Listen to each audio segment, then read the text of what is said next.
ಹೂವಿನ ಅಲಂಕಾರ ಮಾಡ್ತಿರಲ್ಲ, ಲಕ್ಷ ಕೊಟ್ಟು ಕೇಳ್ರಿ, ಇದನ್ನ ಅವಶ್ಯವಾಗಿ ಕೇಳಾಕಬೇಕು ನೀವು. ಮನುಷ್ಯನ ಜೀವನದೊಳಗೆ ಎಷ್ಟು ಸಾರಿ ಹೂವಿನ ಅಲಂಕಾರ ಮಾಡ್ತೀರಿ? ಎಷ್ಟು ಸಾರಿ ರೀ? ಎದಕ್ಕೆ ಮಾಡ್ತೀರಿ?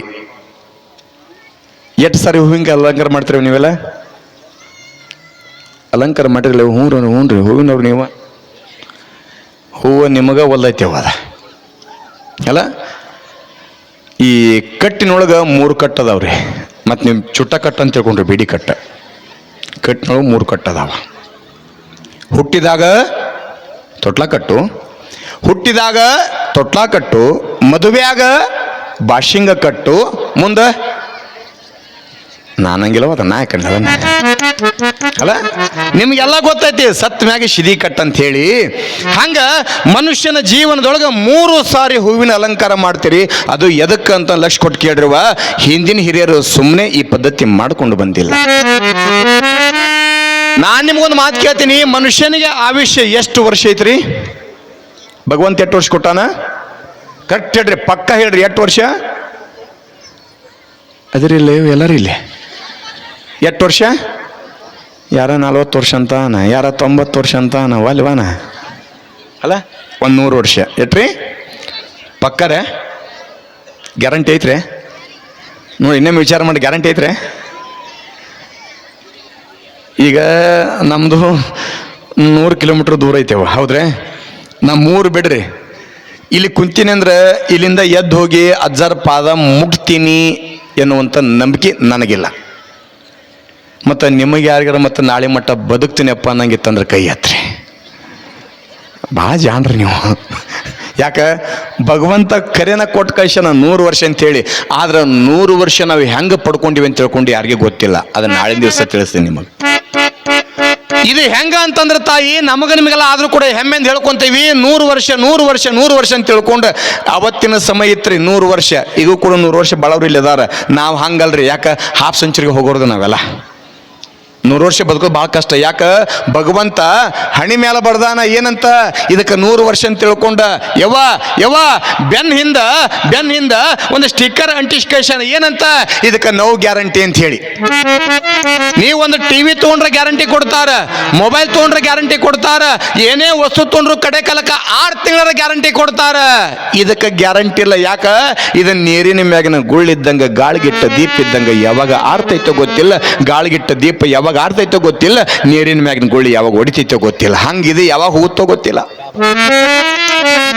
ಮನುಷ್ಯನ ಜೀವನದೊಳಗ 100 ವರ್ಷ ಅಲ್ಲ ತಾಯಿ. ಹೆಂಗ 100 ವರ್ಷ ಪಡ್ಕೊಂಡಿವಂತ ನೆನಪಿರ್ಲಿ. ಆಶ್ಚರ್ಯ ಏನು ಅಂತಂದ್ರ, ನಿಮಗೆ ನಾ ಕೇಳ್ತೀನಿ, ಹೂವಿನ ಪ್ರಿಯರ್ ನೀವು ಅಂತಂದ್ರ, ಹೂವಿಗೆ ಆಯುಷ್ಯ ಎಷ್ಟು ವರ್ಷ ಐತ್ರಿ? ಎಷ್ಟು ವರ್ಷ ಐತಿವ? ಎಟ್ರಿ? ನಮ್ಮಂಗ ಒಂದು 100 ವರ್ಷ ಹೋಗ್ಲಿ, 10 ವರ್ಷ ಬೇಡ, 1 ವರ್ಷ ಹೋಗ್ಲಿ, 6 ತಿಂಗಳ ಹೋಗ್ಲಿ, 1 ತಿಂಗಳ, 1 ದಿವಸ ಪಕ್ಕ ಬಂದ್ರಿ ನೀವೀಗ ಅಲ್ಲ. 10 ವರ್ಷ ಅಲ್ಲ, 1 ವರ್ಷ ಅಲ್ಲ, 1 ತಿಂಗಳಲ್ಲ, 1 ವಾರ ಅಲ್ಲ, 1 ದಿವಸ ಐತೆ ಅಂದ್ರು ತಾಯಿ ನೆನಪಿರ್ಲಿ. ಹೂವ ಎಂದೂ ಕೂಡ ತನ್ನ ಜೀವನವನ್ನು ವ್ಯರ್ಥ ಮಾಡ್ಕೊಳ್ಳೋದಿಲ್ಲ. ಅದಕ್ಕೆ ಒಂದು ಕಡೆ ಹಮನಾಯಕ ಅಂತಾನೆ, ಏನಂತ?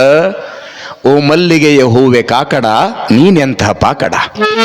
ಓ ಮಲ್ಲಿಗೆಯ ಹೂವೆ ಕಾಕಡ ನೀನೆಂತಹ ಪಾಕಡ. ಕಣ್ಣು ಬಿಟ್ಟೆ ಗಡಗಡ, ಉದುರಿ ಬಿದ್ದೆ ಬಳಬಳ. ಒಂದೇ ದಿನದ ನಿನ್ನ ಜೀವನ, ಆದರೂ ನೀನು ಪಾವನ.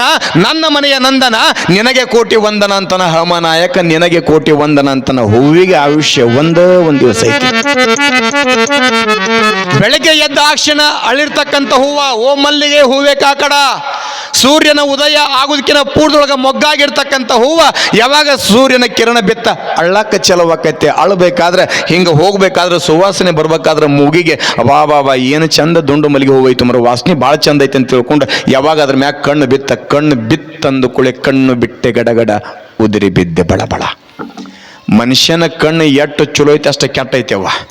ಆಡ ಭಾಷೆ ನೀವೇನಂತೀರಂದ್ರೆ, ಮನುಷ್ಯನ ಕಣ್ಣಿಗೆ ಕಲಸೈತೆ ಛಿದ್ರ ಆಗುತ್ತೆ ಅನ್ನಂಗಿತ್ತಂದ್ರೆ ಹೂ ಬೆಳಲ್ಲ ಅನ್ನೋದ್ರ ಎರಡು ಮಾತಿಲ್ಲ. ಯಾಕೆ? ಕಣ್ಣು ಬಿಟ್ಟೆ ಗಡಗಡ ಉದುರಿ ಬಿದ್ದೆ ಬಳಬಳ. ಒಂದೇ ದಿನದ ನಿನ್ನ ಜೀವನ ಆದರೂ ನೀನು ಪಾವನ. ಅದಕ್ಕಿರೋದು ಒಂದೇ ದಿವಸ ಭಗವಂತ ಆಯುಷ್ಯ ಕೊಟ್ಟನಂದ್ರೂ ಕೂಡ ಆ ಹೂವು ಎಂದೂ ಕೂಡ ವ್ಯರ್ಥ ಆಗುವುದಿಲ್ಲ. ಯಾಕೆ?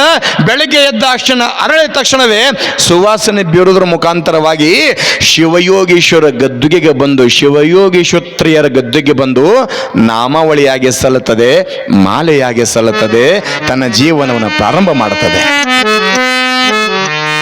ಆದ ಬಳಿಕ ಅಷ್ಟಕ್ಕ ಮುಗಿಲಿಲ್ಲ, ಮುತ್ತೈದರ ಮುಡಿಯೊಳಗೆ ಹೋಗಿ ಶೋಭೆಗೊಳ್ಳುತ್ತೈತೆ. ಅದು ದಂಡಿ ಆಗಿರಬಹುದು, ಮಲ್ಲಿಗೆ ಹೂವಾಗಿರಬಹುದು. ತದನಂತರ ಹೊತ್ತು ಮುಣುಗುದ್ರೊಳಗ ಮುರುಗೇಂದ್ರಜ್ಜವ್ರಂಥವ್ರು ಮಹಾತ್ಮರ ಪಾದಕ್ಕೆ ಬಂದು ಏನು ಮಾಡ್ತೈತೆ ಅಂತ ತನ್ನ ಜೀವನವನ್ನು ಸಾರ್ಥಕ ಮಾಡಿಕೊಂಡು ಬಿಡುತ್ತೈತಿ.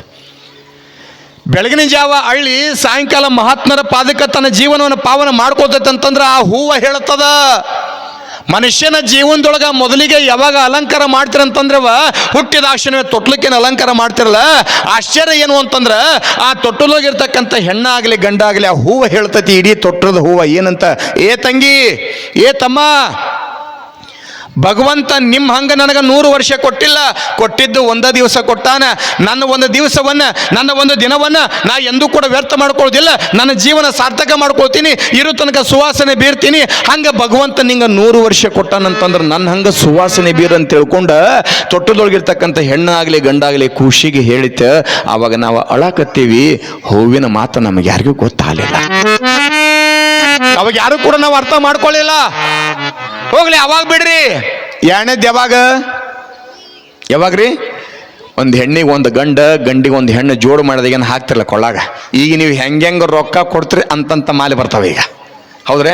ಒಮ್ಮೆ ಮದುವೆ ಆಗುತ್ತಂತ ತಿಳ್ಕೊಂಡು ಯಾರು 5,000 ಕೊಟ್ಟು ಮಾಡಿಸೋರು, ಯಾರು 10,000 ಕೊಟ್ಟು ಮಾಡಿಸೋರು, ಹಳೆ ಮಂದಿನೂ ಕೂಡ ಮದುವೆ ಆಗ್ಯಾರ್ರಿ. ಅವರು ಮಾಲಿ ಹಾಕ್ಕೊಂಡಾರ.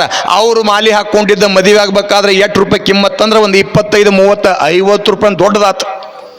ಕೇಳ್ಬೇಕು, ಮನ್ಯಾಗ ಹಿರಿಯದಂಗೆ ಕೇಳಿ ನೀವು. ಅವರು ಮದುವೆ ಮಾಲೆ ಹಾಕ್ಕೊಂಡಾರ. ಅವಾಗಿನ ಮಂದಿ 50 ರೂಪಾಯಿ, ಈಗಿನ ಮಂದಿ 5,000 ರೂಪಾಯಿ. ಒಮ್ಮೆ ಆಗುತ್ತಂತ ತಿಳ್ಕೊಂಡು ಚಲೋ ಮಾಲೆ ತರಿಸ್ತೀರಿ. ಹೇಳ್ತೀನಿ, ಒಂದು 12ಕ್ಕೆ ಕೊಳ ಹಾಕಿರ್ತೀರಿ, ಎಲ್ಲರೂ ಬರ್ತೀನಿ, ನಂದೊಂದು ಶೆಲ್ಫಿ. ಆ ಹೂವಿನ ವಜ್ಜಕ್ಕೆ ಗೋಣ್ ಹಿಂಗೆ ಎಟ್ಟಂತ ತಾಳ್ಕೊಳ್ಬೇಕ್ರಿ. ವಜ್ಜ ಬಾಳೆಗೆ ಒಬ್ರಾರ ಕೋಲ್ಡ್ ಡ್ರಿಂಕ್ಸ್ ಕುಡ್ದೀಯ, ಒಬ್ರಾರ ಎಳ್ನೀರು ಕುಡ್ದೀಯ. ಯಾಕೆ ಊಟ ಬರ್ಬೇಕು ಅಲ್ಲ? ಮದುವೆ ಒಳಗೆ ಹಾಕ್ತಿರಲ್ಲ, ಅವಾಗ ಕೂಡ ಹೂವು ಹೇಳ್ತೈತಿ. ತಾಯಿ ಲಕ್ಷ ಕೊಟ್ಟು ಕೇಳ್ರಿ, ಏ ತಂಗಿ, ಏ ತಮ್ಮ, ನೀವು ಹುಟ್ಟಿದಾಗ ನಿಮಗೆ ನಾ ಹೇಳಿದೆ, ನನ್ನ ಮಾತು ನೀವು ಕೇಳಿಲ್ಲ. ಕಾರಣ ಇನ್ನು ಮ್ಯಾಲ ಹೊಸದಾಗಿ ಜೀವನಕ್ಕೆ ಪಾದಾರ್ಪಣೆ ಮಾಡ್ಲಿಕ್ಕತ್ತೀರಂತಂದ್ರೆ ಇನ್ನು ಮುಂದಾದ್ರೂ ಕೂಡ ನನ್ನ ಹಂಗೆ ಬದುಕ್ರಿ, ನನ್ನ ಹಂಗೆ ಸುವಾಸನೆ ಬೀರಿ ಅಂತ ತಿಳ್ಕೊಂಡ ಅವಾಗ ಕೂಡ 4 ತಾಸು 8 ತಾಸು ಕೊಳ್ಳ ಹಾಕಿರ್ತಕ್ಕಂಥ ಮಾಲಿ ಹೇಳಿತ ನಾವು ಯಾರೂ ಕೂಡ ಕೇಳಲಿಲ್ಲ.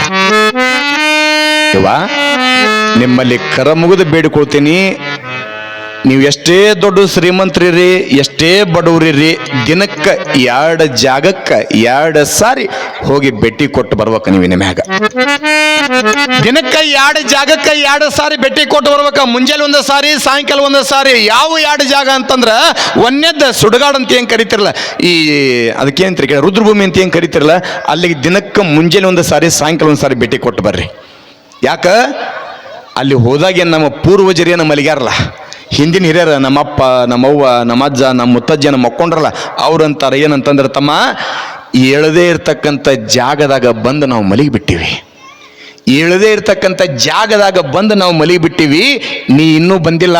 ಕಾರಣ ಹೊಸದಾಗಿ ಗಡ್ಡಿ ತೇರು ಮಾಡಿಸ್ಲಿಕ್ಕತ್ತಾರಂತಂದ್ರೆ, ಶಿವಯೋಗಿ ಕ್ಷತ್ರಿಯರು ಜಾತ್ರೆ ಮಾಡಕತ್ತಾರಂತಂದ್ರೆ, ಮುನವಳ್ಳಿ ಅಪ್ಪವರ ಮಾರ್ಗದರ್ಶನದೊಳಗ ಕಾರ್ಯಕ್ರಮ ಅಚ್ಚುಕಟ್ಟಾಗಿ ನಡೆದೈತೆ ಅಂತಂದ್ರೆ, ನಾವು ಬರುವಂಥ ಜಾಗಕ್ಕೆ ಬರೋಕಿನ ಮುಂಚೆಕನ ಹೋಗಿ ಒಂದಿಷ್ಟು ಕಸ ಹೊಡೆದು ಒಂದಿಷ್ಟು ಸೇವಾ ಮಾಡಿ, ಶಕ್ತಿ ಕೊಟ್ಟು ದಾನ ಮಾಡಿ, ಅನ್ನ ಸಂತರ್ಪಣೆ ಮಾಡಿ, ನಮ್ಮ ಹಂಗೆ ಬರೋಕಿನ ಮುಂಚೆಕನ ಒಳ್ಳೆ ಕಾರ್ಯ ಮಾಡಬಾರೋ ತಮ್ಮ ಅಂತ ತಿಳ್ಕೊಂಡು ನಮ್ಮ ಹಿಂದಿನ ಹಿರಿಯರು ಹೇಳ್ತಾರ, ಮುಂಜಾನೆ 1 ಸಾರಿ, ಸಂಜೆನೆ 1 ಸಾರಿ ಭೇಟಿ ಕೊಟ್ಟು ಬರ್ರಿ.